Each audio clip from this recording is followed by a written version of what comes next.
ভোটের নিজ নির্বাচনী এলাকা ঢাকা-15 মিরপুর কাফরুল আসনে বিভিন্ন এলাকা থেকে পোস্টার, ব্যানার সরানোর উদ্যোগ নিয়েছে বাংলাদেশ জামায়াতে ইসলামীর আমির ডক্টর শফিকুর রহমান। আজ শনিবার ১৪ ফেব্রুয়ারি সন্ধ্যায় জামায়াত আমির নিজ হাতে নির্বাচনী ব্যানার, পোস্টার ও বেস্টুন অপসারণ করেন।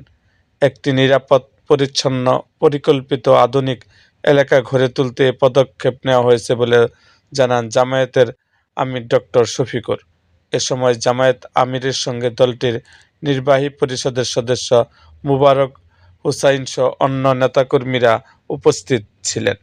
এরকম আরও ভিডিও পেতে এবং রাজনৈতিক অঙ্গনের নানা ঘটনা ও ইতিহাস জানতে আমাদের মুক্তাগাছার ইতিহাস মিডিয়া ইউটিউব চ্যানেলটিকে সাবস্ক্রাইব করুন এবং পাশে থাকা বেল আইকনটি বাজিয়ে দিন এবং ভিডিওটি বেশি বেশি শেয়ার করুন, কমেন্ট করুন।